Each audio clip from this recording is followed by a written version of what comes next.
Hello, and welcome to another episode of Breadcast Gaming Talk. As you know, I really enjoy playing LEGO games, and I own a lot of them. 17 of them to be exact.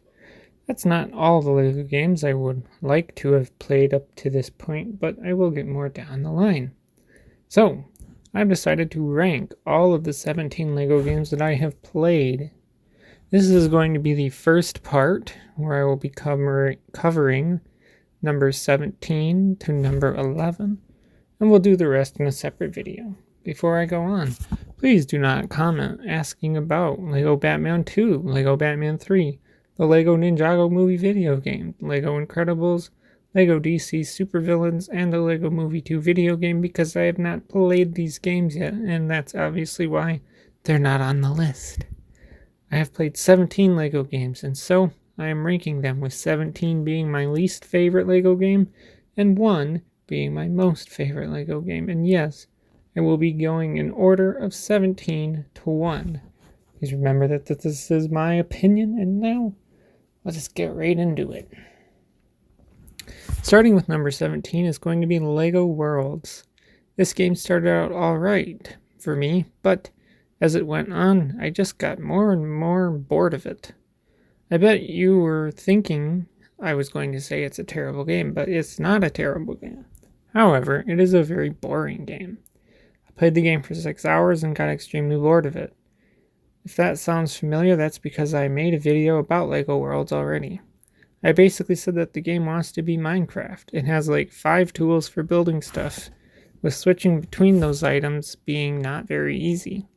It has worlds that don't have gold bricks to collect, which make it pointless for me to even visit these worlds.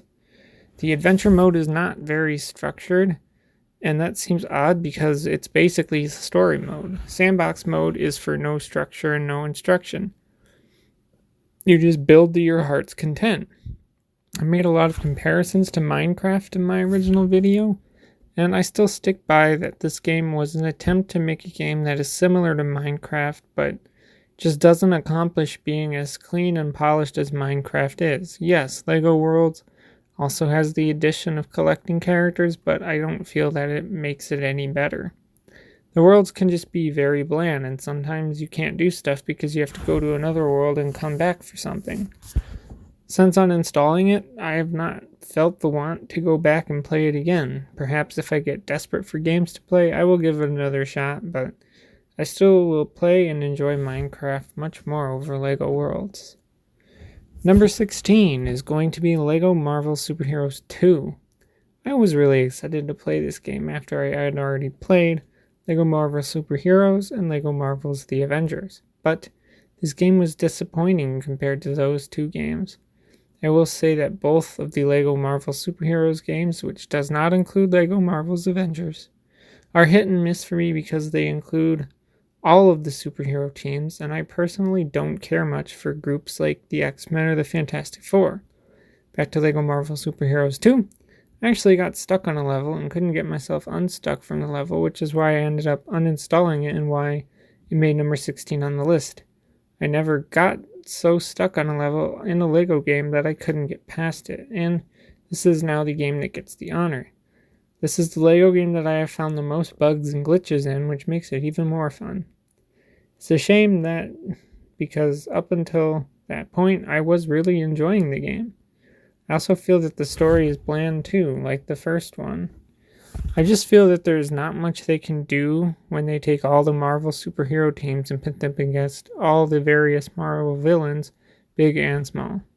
I don't know if I would recommend this game. Number 15 is going to be LEGO City Undercover. I want to say that I played this game on my Nintendo Switch because I bought it from a shop for $15 and saved a whole $5 since it was $20 on Steam.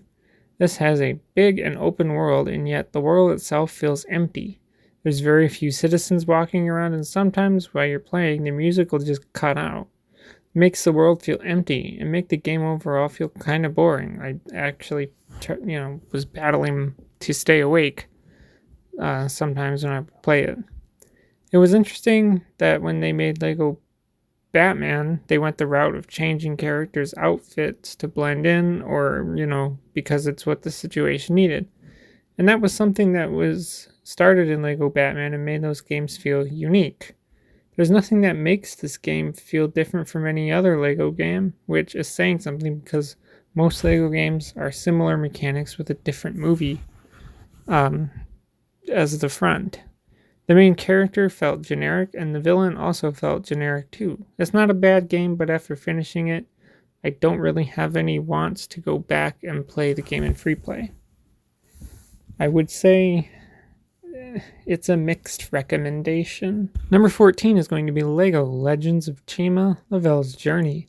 This game is exclusive to the Nintendo 3DS, but don't take it as this is a bad game, because it's not. I don't know anything about Chima, and even after playing this game, I still don't really know anything about it. I know it was a cartoon on Cartoon Network, but, like Ninjago, I never watched it.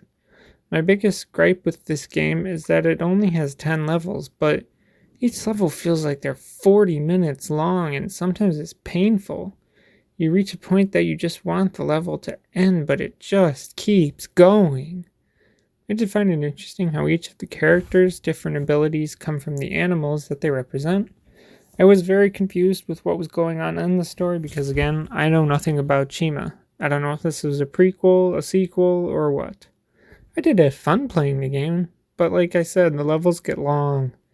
I felt like they tried to do something different with the combat system, but sometimes I feel like I would get hit when I shouldn't have. Ultimately, I paid $5 for the game, and I definitely got my money's worth out of it. I would really only recommend it if, you like Chima or, you're just looking for something different to play for Lego games. Number 13 is going to be the Lego Movie video game. Now, this is definitely the best video game based on a movie I've ever played because all other video games based on movies are terrible.